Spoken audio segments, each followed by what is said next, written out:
What's up, cycling fans? We're back with another episode of Pack Chatter. We got a really cool show for you today. Really excited to get you into that. I'll talk about that in just a minute. But before we start, let's hit the sponsors. We're sponsored by NYSBRA, the New York State Bicycle Racing Association. NYSBRA is responsible for all the behind-the-scenes stuff that goes on in racing in New York State, whether you're talking about grants, permits, officials, upgrades, state championships, the whole deal.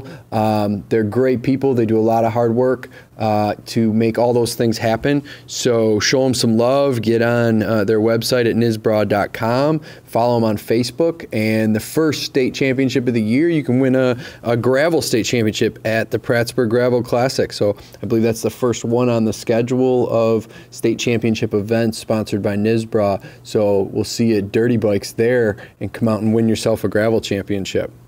We're also brought to you by Legacy Bikes. That's Legacy with an I, Legaci bikes.com, run by my man Todd Shesky.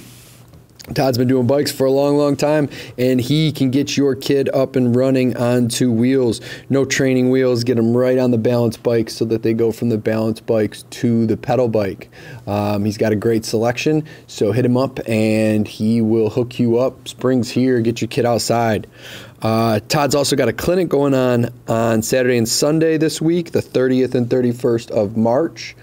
He's doing a skills clinic with the GVCC Club, Genesee Valley Cycling Club. So I think there's a few spots still open. You can hit them on Facebook or on their website to see. It's a skills clinic, so great thing to do after a long winter is get those skills polished up so you're nice and safe in the field when you're racing.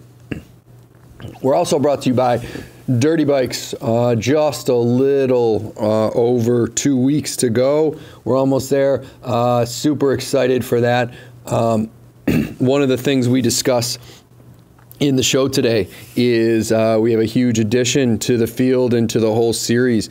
Curtis White from Cannondale Cyclocross World is joining us for the full series. I'm absolutely stoked and humbled at the quality of racers that we've got coming and what the front of the, or what the top of that field is going to look like. We've got Curtis coming out, of course, the GOAT, the Godfather, Jay Powell. He's going to be at the first two races. Anthony Clark from Squid Bikes, one of my favorite guys on the planet.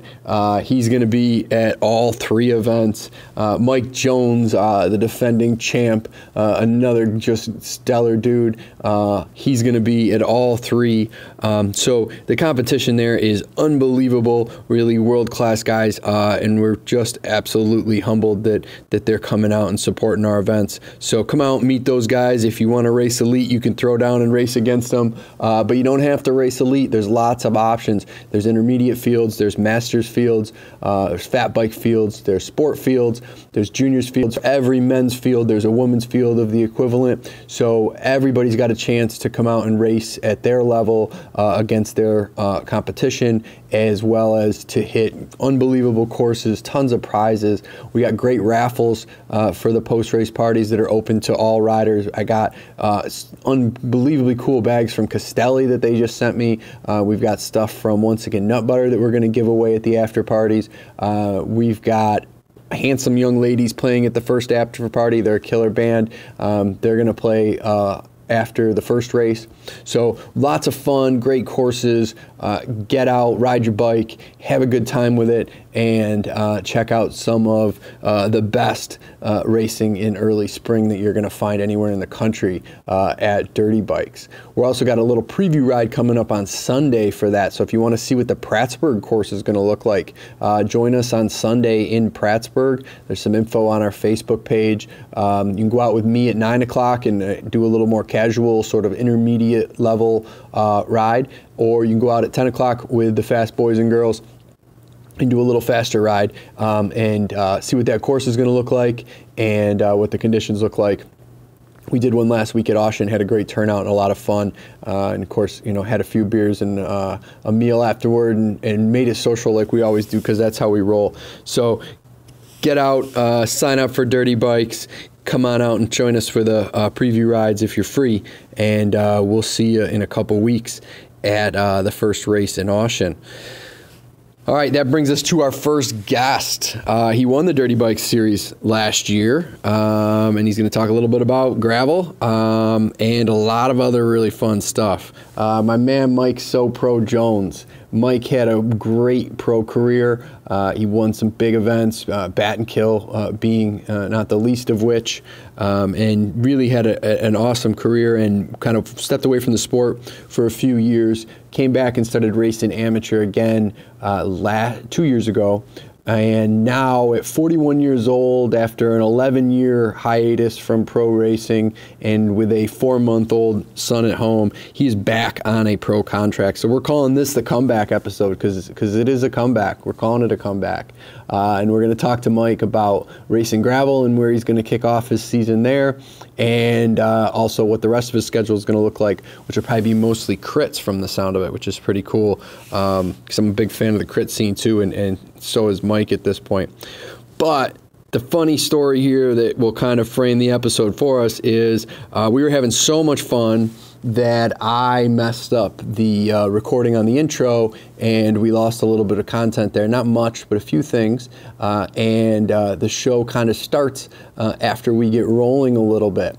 So in order to make up for my error, we brought on a special guest to intro the show for you with Mike. So we've got Dirty Jake Castor running the intro for us.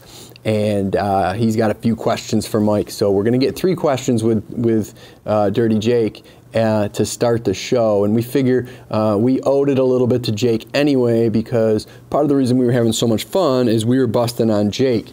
So we get him early, so he gets to get his digs in. If you race locally, you know Jake, you love Jake. If you don't, you'll be able to meet Jake here.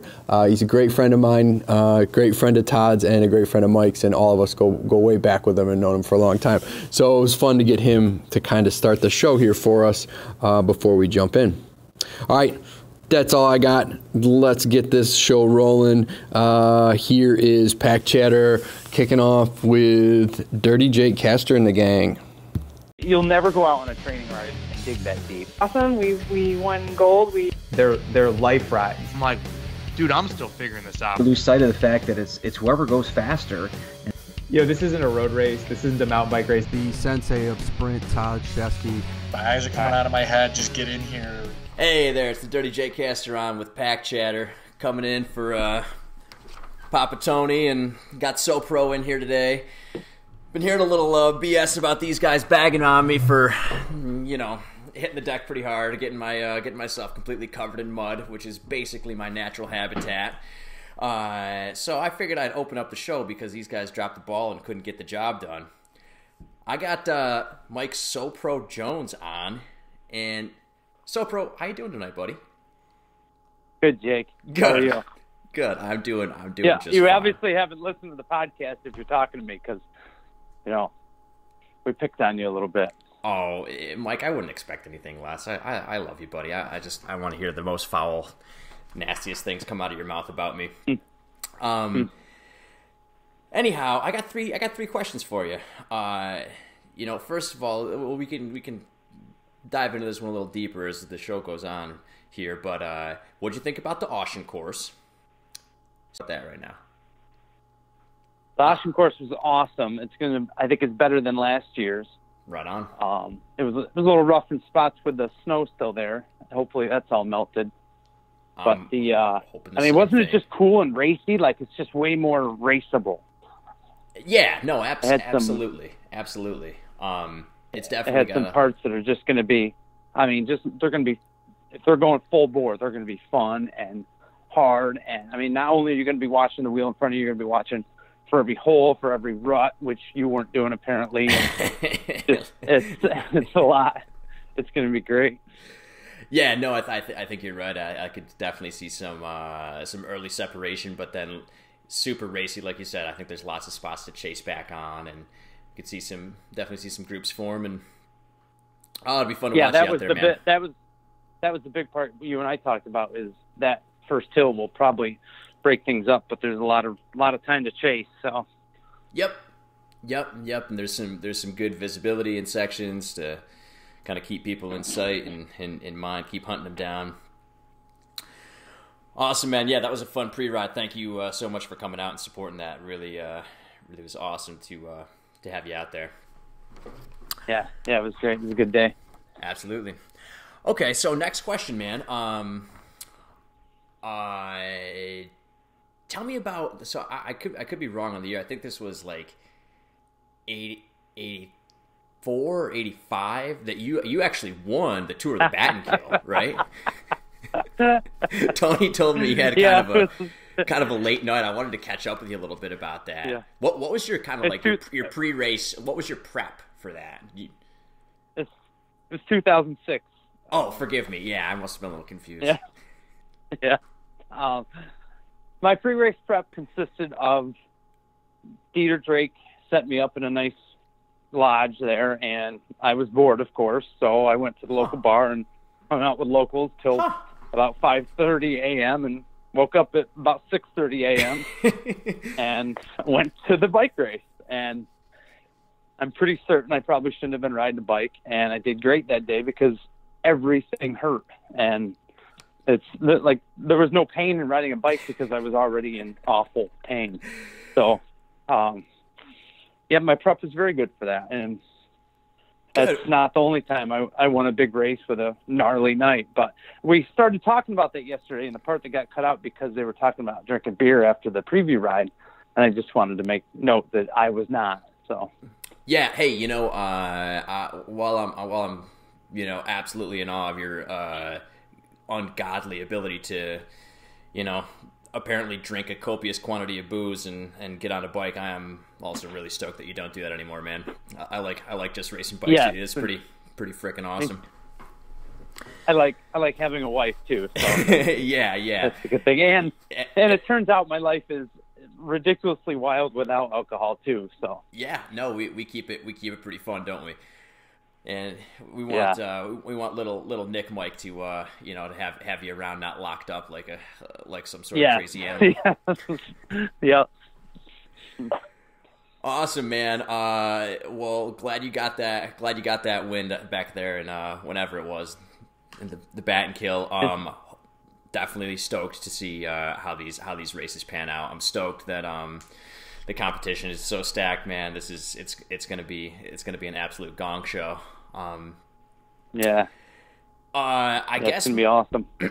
I guess my last question is one. I guess kind of filling in for people who can't be here tonight. We miss Todd Shesky, but I was talking with him and he was telling me about whooping your ass. I couldn't tell exactly if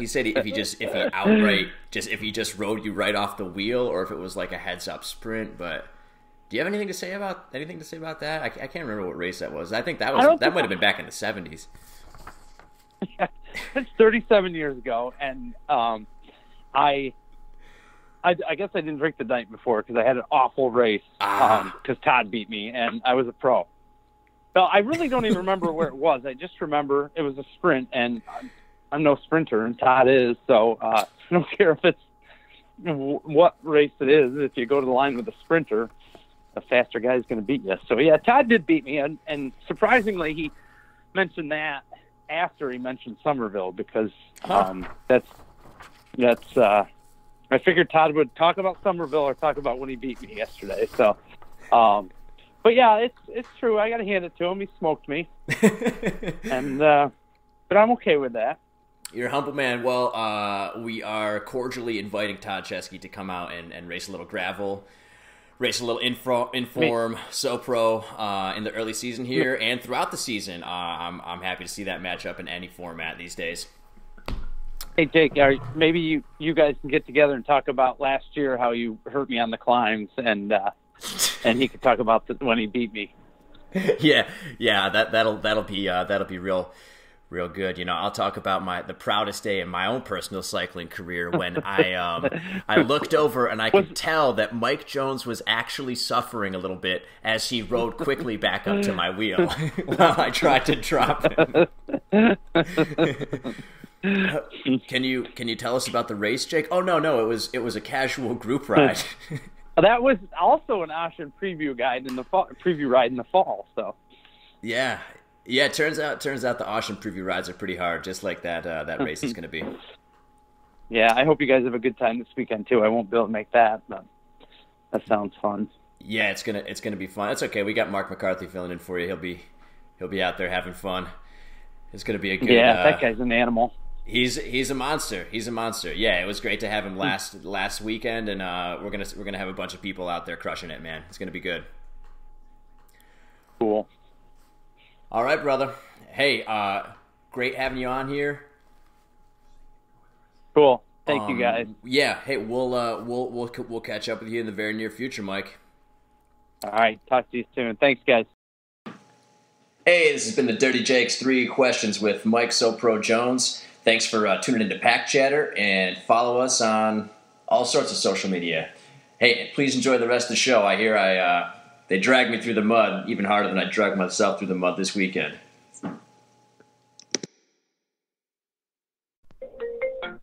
Hey, guys. All right.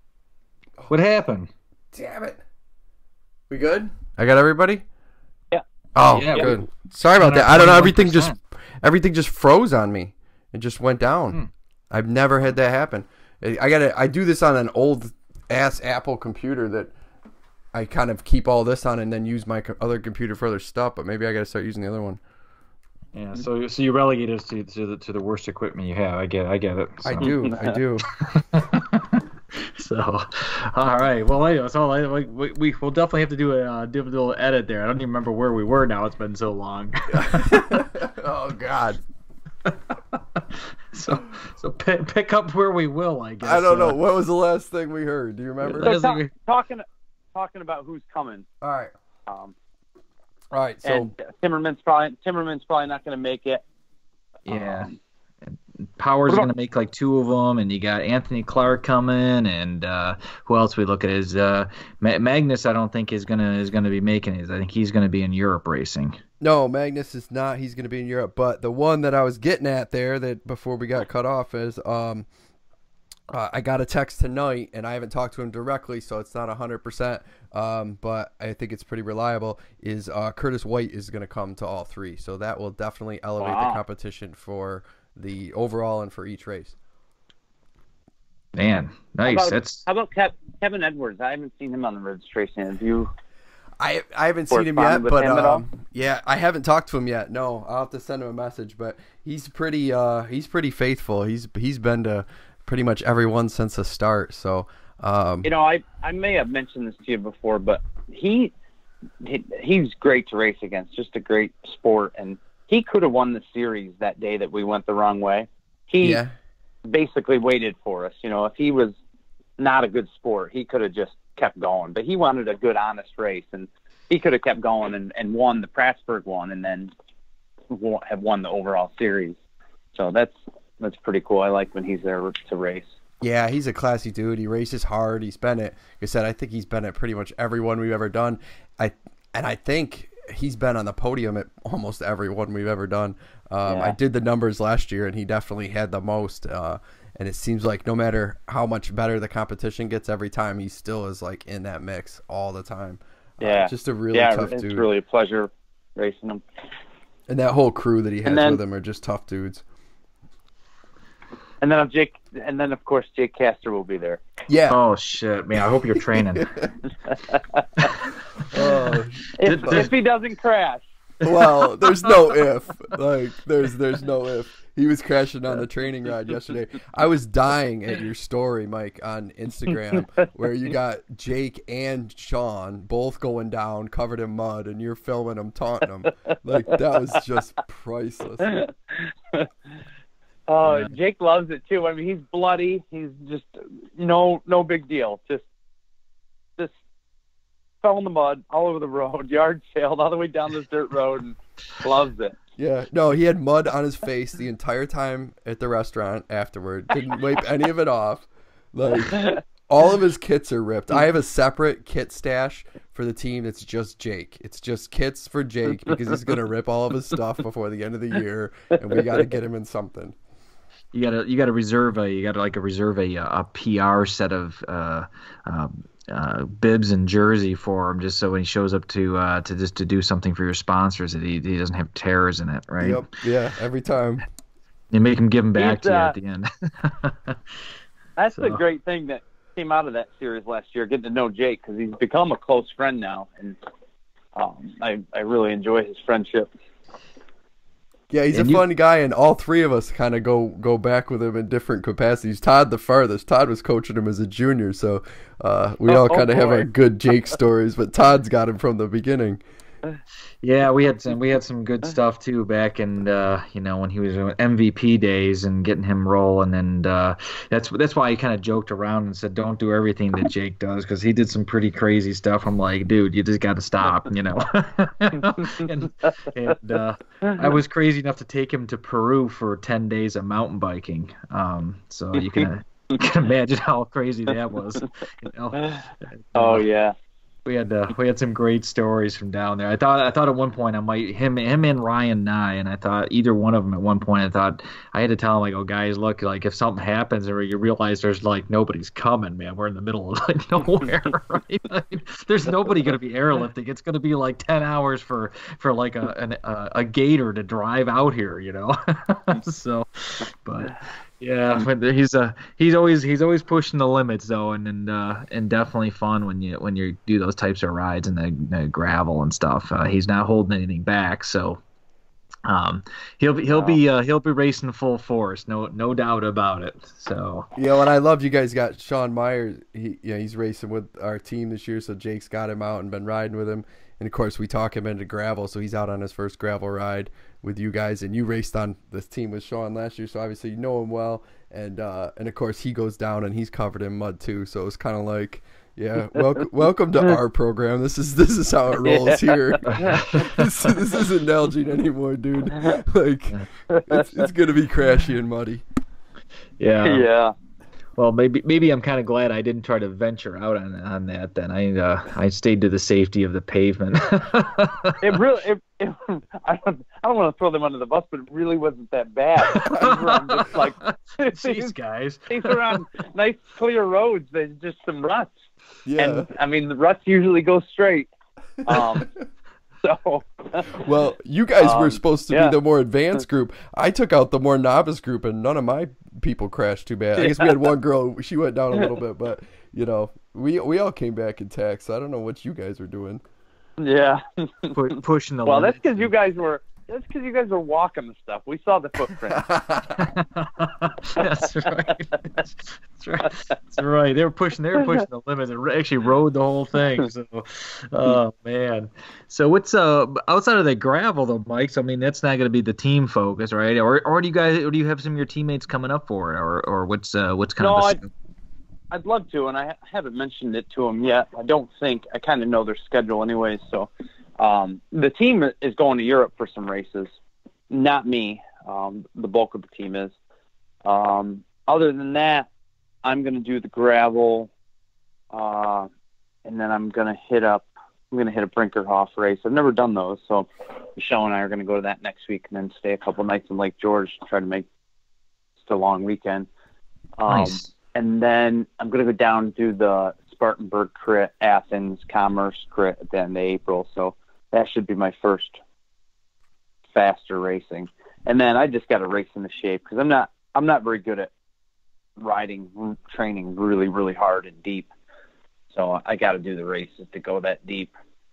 Yeah, I think it's always an important element, and there's something you get from competing that's just, I mean, there's more than just the fitness level of it. You know, it's like I used to always say, like, if Somerville was like my first crit, it was always really tough because it just not used to the whole package, right? I mean, it's getting position, it's being aggressive enough, it's all that. And if you're just training by yourself a lot or hitting small races, it's not the same. Yeah. And now with Zwift, and that's what got me through the winter and has the past two winters, is I never stand up and hammer it. It's really just steady. It's harder than I would ride outside in the winter, but it's just a steady hard. But I think that ends up being really good for my fitness because it's a good basic fitness. Yeah, and it's a weird kind of training too when you do that because it isn't as variable. I mean, even if you try to ride the courses and you leave it as, are you doing it with a smart trainer or did you just yeah. click it on? Yep. Yeah.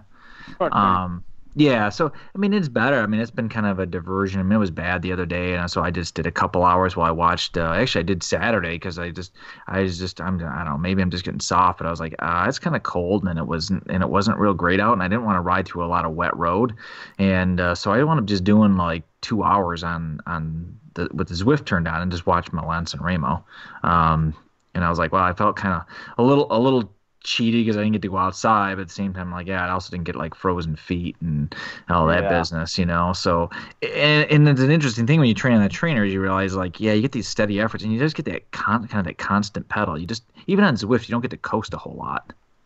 Yeah, no, you don't. So you and do no like stop signs and no downhills. Right. The downhills are what I miss the most. I like to coast. They had the draft is always kind of weird on Zwift. Have you? I think you posted something like that on on Instagram or something, and I was like, either like, did they do something in the turns? But I know the draft is kind of weird on it. So it's not quite like, I feel like I'm always just riding a time trial when I'm on there. And I go, I jump in a race or something. I feel like I'm just riding as hard as I can, kind of almost the whole time. Yeah. It doesn't feel like I'm digging real deep and then backing off. It just feels like I'm always just I'm just riding hard. I'm like kind of in this group, but it's a weird thing. So I think, it'll be good. You hit some of those races and, as much psychologically as physically, it's a boost. And it'll be warm. I'm so lucky this year because Nicholas came along in November, so he's 4 months old, and Michelle, we have to get him baptized. And when I was down in South Carolina a couple of weeks ago, Michelle called and she's like, I'm going through Bike Reg and USA Cycling. I don't see any races on these dates. She's trying to figure out which date's the best for his baptism around bike racing. So I am so fortunate that Michelle is so into me racing bikes, because I know that's not the case often with wives. So it's hard, and I always say to people too is like, man, if you don't have good supportive home life, it really is it's really hard to race bikes. Especially at even at a lower level, but at the level you're going to be racing this year, if you're dealing with home stress, it's really hard. It'd be tough to put that together. So, how's it been for training and everything with having Nicholas? I've got 2 trips down to North Carolina, South Carolina, and that's because she's such a sport. She's still on somewhat of maternity leave. She doesn't work every day of the week. And then my parents are a huge help. And then my maintenance man for my properties is a huge help. So things are really just nicely lined up this year to be able to have some freedom. And everything I have rental property, and you may know that, but for those that don't, I own and manage a bunch of rental units, and I'm basically the guy until in the past 12 months, I've got a friend from high school that's been helping me. So, a year ago, I was the guy that came for everything. I take people to court. I deal with the municipalities, the code enforcement, all the tenants, face-to-face, all the calls, collect all the rent and cash. And that's for 71 units, which adds up to a ton of time. And then last year, when we found out that Nicholas was coming, I bought 12 more units. So I was busy as heck last year getting those in line. And on top of it, we got everything we had up and running and in good order, just in preparation for Nick. So now I'm sitting pretty because everything's running pretty good. I have a lot of good tenants, my maintenance man, like I said. So I pretty much can do whatever I want to do. And I'm with that job, though, I have tons of freedom. So I'm home a lot. So I get to see him a lot. So it's not like I'm gone from 8 to 6 at night and then just get a couple hours with him. Right. So it's working really well. I have always appreciated being self-employed, but now I really appreciate it because it's really paying off now.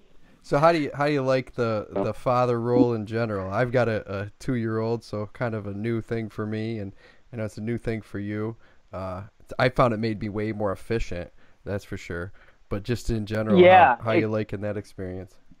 Well, I've never been one to hang around and talk anyways, but now is definite like it. I look at a situation as, is this teaching me something? Am I making money on it, or am I laughing? And then, like, if none of those things are happening, like, I'm going home. like I'm not going to sit at McDonald's, which I might have done a couple years ago, and sit with a couple other landlords and shoot the shit, tell landlord stories. And now I'm going to just get home because I want that time to be either home doing something and just make every moment count. And but as far as being a dad, I love it. He's more and more interesting to me every day. It's 4 months. I mean, the first couple months he was, kind of attached to Michelle, and it didn't involve me a ton. In fact, I flipped the house in her first 50 days of maternity leave, and I was home a lot, but I was gone a lot too. So in the past month or so, it's been pretty cool because I'm getting closer and closer to him, and I stay home with him a couple days a week, and it's pretty cool. He's a really cool, cute kid. He's really good mannered. And, yeah, that like 6 month and then beyond, then they really start to, they start to interact more. Like you said, when they're really little, it's a lot with mom and a lot of sleeping, and you kind of get away with a lot, and it's not like the same. But when they get into that 4 and 6 months, and then a year, and then they're talking, and then it's, you're going somewhere, and it's Daddy, stay here. And yesterday I went to the ride, and she's like, Daddy, where's your helmet? And I'm like, I got it, baby. I got my helmet. But she like usually sees me leaving with it on, because if I'm riding from home, she understand I was driving somewhere. But she was like grilling me on making sure that I took my helmet, and she's like not 2 years old yet, but she's like into all of that, Yeah, it's leaving too. I'm sure that would be hard because I am going to do some somewhat significant trips this year, but I look at it to the greater good. Like, cycling makes me a better person. Being involved in the sport makes me a way better person than I was 4 years ago, 250 pounds, an anxious, crazy mess. And that's another reason why my wife supports it so much, because she likes this mic, and I attribute it all to cycling. So if you want to get in the sport, get really heavy and out of whack, and then get in the sport and make it look like that's what made you a better person. Right. Then your wife will go along with it. Yeah, and that's what I did, so it worked perfect. Yeah. But it's all for the greater good, and it makes me a better person. And I can come home, and I'm a better father and better person to be around. It's 100%, and it makes it all worth it too. I mean, and then it's worth it. You just want to get home and see them, and like you say, just efficient time use. And yep, you find ways to do it. I mean, I'll get on the trainer at 8 o'clock at night because that's when she's in bed, when I never would have done that before, in part because Todd's making sure I do that too, so that's super helpful. But he knows I'm going to be asking about it. Yeah, I'll be in trouble if I don't. But I wouldn't. You would have found other ways to do it, or you'd be laying around more. But I think you touched on something really important too that kind of I struggle with a little bit, is like how much is you want to be home, but like you also want to be doing stuff and sort of showing them like, hey, like grow up and be active and do things and take risks and be involved in life. You don't just want to sort of sit home with them all the time, because I don't want her to grow up as being somebody who just sits home all the time. I want her to do cool stuff. So you kind of have to show them that too, so it's like it's a careful balance, but yeah, I truly believe that. I mean, I've only been a father for 4 months, so I'm not going to sit here and say I know how to parent, but I feel like I'd be doing him a disservice if I just stayed home and did nothing and got fat and wasn't healthy. And I mean, I hope that when he starts realizing, he looks at me and sees health and fitness as being important in life. And I mean, because it's absolutely important in life. I just now more than ever do I understand how important it is in my life, because I'm not a mess anymore, and I attribute it all to healthy lifestyle and just being healthy and riding bikes. Well, then you got to stay fit enough, because in about 15 years he's gonna want to go riding with you. So you got to be able to ante up. So yeah. I was gonna see if we could do some tests early on, though, like hematocrit or some other test, and maybe see if it's even going to be worth our time. Because I mean, maybe it's not going to be an endurance athlete. Maybe I stick to the normal sports with them. No, maybe there's a way of telling that early on. Yeah, or maybe he's going to end up being a track sprinter. Oh boy, I don't think I'll I don't think I would have been a part of that. If he is, there's going to be some questions asked. It's like, wait a minute, he doesn't really look like me, and what's this track sprinting thing all about? you have to query Michelle. Maybe she's got somebody in her family line. Which actually just reminded me, one of the guys I work with, and I was kind of joking with him. I said, I'm not really trying to make you into a track sprinter, and he says, my great grandfather was an Olympic medalist running track. And I was like, what? Yeah, it's like this guy was like the total real deal back in like the 1920s. So wow. you never know, man. Maybe there's yeah. somebody there where you're like, wow, who knew, and it could be a couple of generations earlier, so he'll come shining through. But he'll find his own thing, It'd be cool if he can ride with you, but he'll find his own path, and and you'll be fit enough to do it with him. Yeah. I think it's kind of always a cool thing too. When you think about 15 years from now, he'll be almost as tall as you and wanting to play sports and doing stuff. And if you stay healthy and fit, if you just sit around on the couch and let it go, then you're not gonna be able to do stuff with him, which would be kind of a bummer, So. Right. But it seemed like I looked on the team profile stuff. I was kind of poking around who's on Skyline and stuff, and it seemed like a lot of you guys have some similar interests too with home improvements, flipping houses. I was like, man, it was part of the criteria of the team. So well, we're gonna buy a fixer upper, and it'll be the team house project, and then that will fund the next year. No, it sounds like a good idea, but I just made that up. Yeah, there's I haven't met everyone, but there is quite a few handy guys on the team. And we got 3 guys from the cyclist team from last year, and I can't wait to race with those guys. And then the guys that I've already raced with and against in the PA DC area. It'll be good. I really think we could do something pretty cool somewhere that people won't expect from us, because we're obviously not going to be a favorite in any of the bigger races, but that's always the chance to really do something cool with a bunch of motivated guys. Are there any specific... And I can't wait to help. Go ahead. Oh, I was just guys, if there are any specific goal races you guys have, or ones where you think you're really gearing toward, where you're going to kind of have a good full strength team? I don't know that yet. I just know that the Reading race is always an important one. They won it last year with Adam Carr, and the shop is right there, so that one's close to home. And other than that, I'm not sure. I'm not even sure of the European schedule. I haven't paid attention too close to it because I knew I wasn't going to go.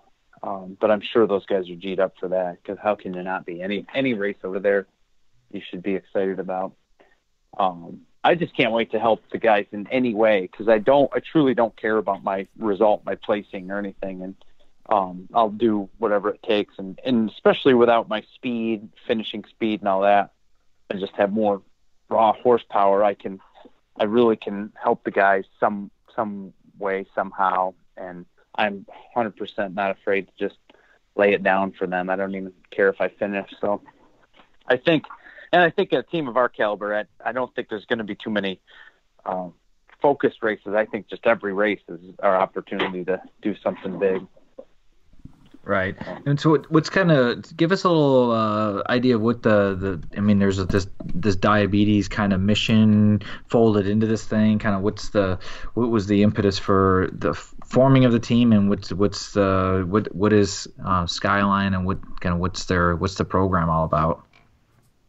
Well, like I said, Skyline's the bike shop, and that's Ryan's team, and it's been for a while. And the team's been around. It's just the first year that Ryan was able to obtain the Continental license. And it's the Winning the Race to Diabetes Foundation is the foundation behind it. And Ryan and another rider have diabetes, and then the rest of us don't, but we can all portray a healthy lifestyle and overcoming obstacles, whether it be with me drinking, substance abuse, anxiety, and just overcoming that and leading a healthy athletic lifestyle, and while spreading the word with Ryan. And Ryan does a lot of talks and foundation rides, and he does a lot of that stuff that wherever we travel to, and he hopes to grow on that. In fact, I'm going down this weekend to Reading to do a foundation ride on Saturday with him. Then I'm going to stay down there and train with him on Sunday, and that's it. It's trying to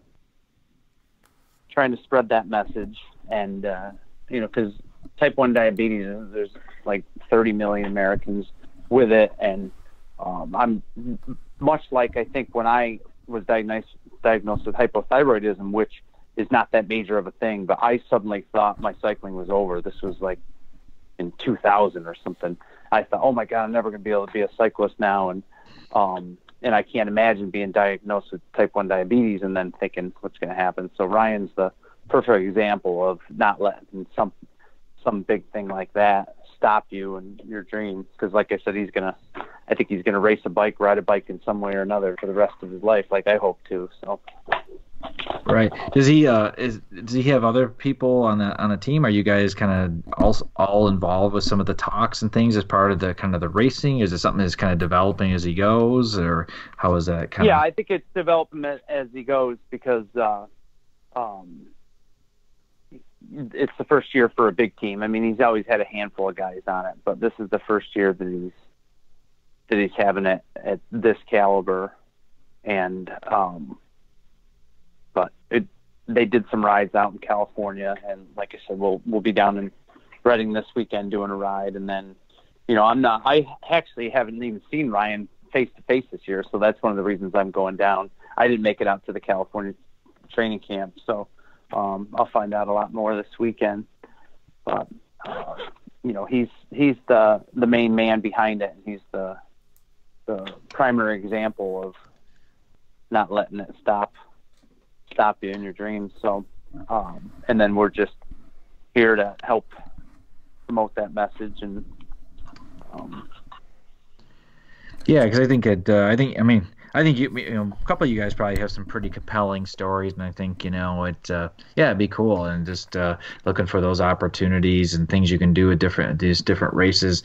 And I know when I was doing some of the race director work for the Rochester event, and we had some of the teams come in and give talks at like community centers and things for the kids and do PR work. So if that's something he wanted to do up here, I mean, you could get a hold of Scott and make that happen, because there's really good opportunities, good PR, but it's also just really good community involvement kinds of things, and really kind of putting something out there in the community that's positive. So, but definitely, yeah, that's really cool too. I was watching a lot of the teams doing that out at Redlands, and I just think it's cool when they involve the community with the bike race, because that's kind of essential to bike racing, because it's not so popular here. And then to have a story and a mission to talk about as well, like Ryan does, it would make it even better. Yeah, it gives people the identity, kind of more of an identification with the athletes, and but it's kind of good all the way around, and it really, not just from an involvement, but also, like you said, I mean, it's that inspirational type of things, and and seeing people be able to be at that level, and yourself too, as you're a more senior rider now, and actually a couple of you guys are on the team, and being able to still be out there and compete at that level says a lot to people, not only to overcome, but to not let things stop you, and that it's not something that you can only do when you're younger, but you can continue to keep doing it. It's a great message for people. Yeah, it's great being able to do it at my age too, because it's the perfect excuse. It's like, if I didn't have a good race, it's like, hey, I'm 41, and then. So like nobody really expects anything. So if you have a good one, you're like, wow. And then if you don't, you've got an excuse. So, and then I'm just here to mentor the guys off the bike, So no pressure. I mean, it could be a great season because I don't have any pressure on me. So as you look at it coming back after so many years off. And I know you raced some bigger races the last couple of years, so you kind of been around it a little bit, even though you're not sort of into your pro season yet this year. Are you seeing any big differences from, when you were a pro before to now in terms of the culture, or is there anybody racing now, any teams now, or anything that just are new that you're just sort of excited to get out there against, or you think you're doing really cool things? It's interesting. I tried this winter catching up on who's who, and this is one of my biggest things is you always need to know your competition, and for whatever reason, for entertainment purposes, or know who you can joke with if you're riding next to them because you think they're funny, to knowing who's in the break and what he might be capable of. But it seems like a whole different scene. At Redlands 15 years ago, it was maybe 5, 6, 7 teams, big teams there with bands. And so I feel like it's a lot smaller, but the competition is no less. It's just guys might be on smaller teams or composite teams or amateur teams. So, I mean, there's going to be amateurs out there that are just as good as pros, and they actually even have them in the nationals now. I think the elite teams in the nationals. So I think it's a lot different that there's not as many big teams, and I was fortunate to be on the bigger ones. And HealthNet in 06 was actually a Division II, which is now Continental Pro. If I'm getting the terminology right. Yep, you got it. Nailed it. So this, and then this is a D3 team, and then I think there's 6 or 7 D3 teams. I don't know. I haven't been to any of the real big ones, Gila, Redlands, Tour of California, things like that. So I can't compare too close, but I know the racing's just as hard. I mean, the crits, whether it's a Pro 1-2 and only a couple pros show up, it's also hard and fast. It's no different once the gun goes off. Yeah, I mean, like I've always said, it doesn't. I mean, people would always say, like, this race is going to be really hard. First of all, I used to always say, well, it didn't matter who showed up. In fact, I remember when you showed up one time, and it was your first year as a pro, and everybody was like, oh, man, Mike Jones is here. What are you going to do? And I'm like, I don't know. I'm going to race my bike, I mean. Is that when you beat me? I was going to bring that up, but it was a long time ago. No, he was going to bring it up. Don't let him. No, I wasn't going to bring it up, but yeah, that was the race. But it was like, but I always use that example for people, though, was like, I just, because people said that to me to be in the race, and I said, well, I don't know, I'm going to race my bike. It's like, they're like, what's going to be really hard? It's like, well, look, at some point it can only be as hard as you can go.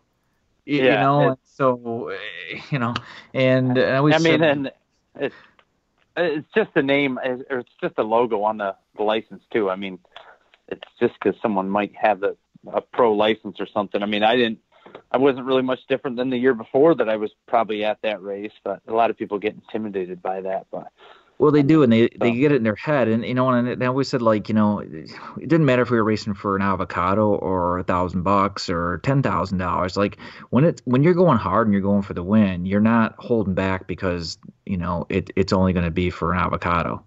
It's like it's a training race for points that don't even matter in a cornfield with 2 people screaming "Go Dad!" right? And you're going just as hard because you want to win. You're a competitor, you're not. And you might go to a race because you got it's a good prize or it's a big race or whatever, and it's motivating during the race when there's a great crowd and you can get that energy and everything. But when it comes right down to it, if you're a competitor, it's not going to matter if you're on those back roads in the gravel down in Ashen and there's nobody around, because in the middle of the woods when the heat is on and J Powell throws an attack or something, you're not going to be like, well, there's not really anybody here right now, so you're going right.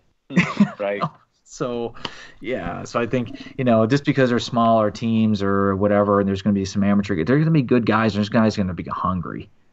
And one of the things when there's fewer teams, there's a lot of guys that are hungry to get on those teams, and they're really trying to show themselves. It's a lot of guys and a few opportunities means everybody's hungry, and the guys that are on the teams want to save their spot too. So they're hungry to stay employed.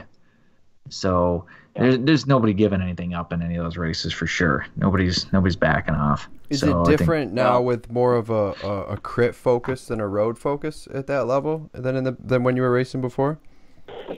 At least for me it is, because I never was a crit guy. I didn't like crits. Crits scared me. I never got sent to them. I never did Athens Twilight in all those years, and I'm doing it now. But that's more because that's what's going to suit me. A one day where I can take 5 days to recover because of my age instead of racing the next day. But I feel like it with the USA Crit Series that might be the case, because that just seems like a great idea and format. I hope that lasts and has great success, because that's pretty cool what they're doing. Yeah, it seems like that's sort of the most exciting, domestic racing that's going on, is really in the crits for the most part, without as many one-day races anymore and stage races and things like that. So, but there's some really exciting talent with, fun teams and young teams and to watch. The guys that Justin Williams and that crew is I watch all their stuff on Instagram and stuff. Those guys are super exciting. The Butcher Box guys, you got some that are sort of really embracing like crits and like that's their thing. I think it makes the crit scene kind of exciting right now. It really does. I mean, I'm going to be racing a couple of them, and I'm like a big fan looking at the rosters and all that. I mean, it really is a cool format with the D1 teams and the different rosters and the different venues. It's a pretty cool thing. I'm excited to see if that goes somewhere even bigger in the next few years, because it could be a really, really cool thing. Well, we'll definitely could be the series.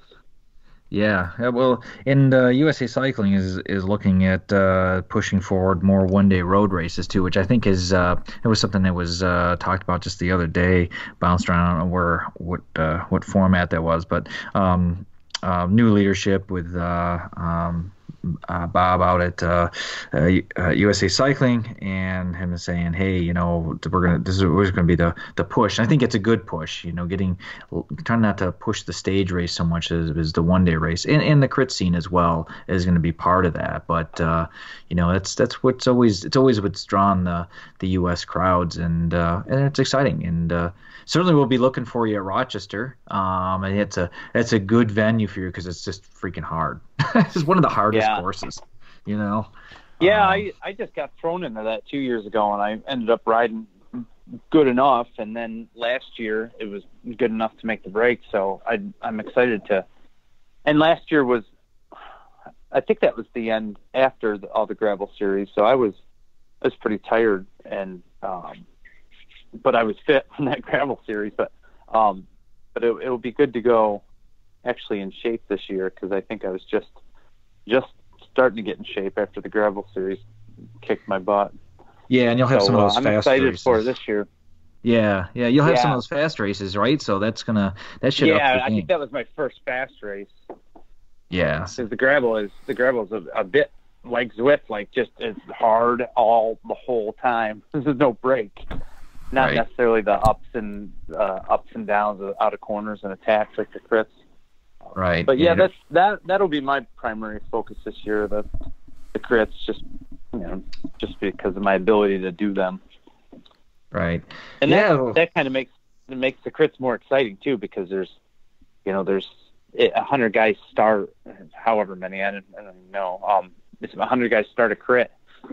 75 of them might be able to win in a road race. Say it's hilly or something, you could pick out the 5 that might be going for the win at the beginning. So that's the cool factor of crits, is you really don't know who could win that. For example, the Birmingham race, I don't know if you guys followed that. The guy that won the Birmingham, the first crit, the guy in the t-shirt from Automatic Racing. No, I didn't see it. I didn't see it either. The first USA crit last week, the pre-season crit. It was a break with 2 Butcher Box, a couple other guys. But, I saw the break. I was like, I saw it alive, and then I got distracted, and I didn't see the finish of it. But I saw the break going on. There was a guy in a t-shirt in the break. I didn't notice that. There was a guy in there, Automatic Racing, that I forgot his name. a big guy. I think he might have been a track racer or something like that. And they screen printed their jerseys the night before. They got some Under Armour shirts. I think they were T-shirts. No. And he's huge. I mean, he's just like this just big guy that you thought would have been like, oh, that's nice. He made it in the break. But no, he like made it to the break, and then it broke up the last couple laps, bridged to those guys, and then beat him in the sprint. And it's just, I would have never guessed that guy was going to win. I did. I saw that guy. I know. I didn't realize he had a screen printed shirt, but I saw the break. I didn't see the end of the race, and I saw the break, and I saw that one kind of big guy in there, and I saw Butcher Box had a couple guys, and I thought, oh, that looks good for those guys. Looks like they should come out of that okay. And then I got distracted. I didn't see the rest of it. My money was on the Texas Roadhouse guy actually, but then I think he ended up third. Because at the end, I think it was a Butcher Box and Texas Roadhouse. It looked maybe like 2 to go, and then that guy bridged up to him and just beat him in the sprint, and might have even beat him up after. I don't know. He was that big. I mean, he just looked. It was awesome because it's just this big guy with this blank black shirt on that said automatic on it, and he just beat everybody there. And that's what's cool about a crit, is anybody can win it. Not anybody, but the chances of a lot more people is a lot higher, and that makes for some exciting racing. Yeah, it's always more of a tactical game, and I think that's what draws it for spectators as well. The crits with between speed and playing that tactical game, and then those really hard explosive efforts, and then kind of sort that out. And it's it certainly plays into your kind of riding too, like you said, when you were looking for a steeper part in the gravel to really, really hammer it. I mean, of course, like Rochester opens up that possibility if you want to light it up like that, coming off of Main Street at the bottom of the hill and coming up that hill by the bridge up to the library. That's a great spot to open up like that. So that's where I bridged to the break last year, and that was so hard, but such a perfect spot to do it.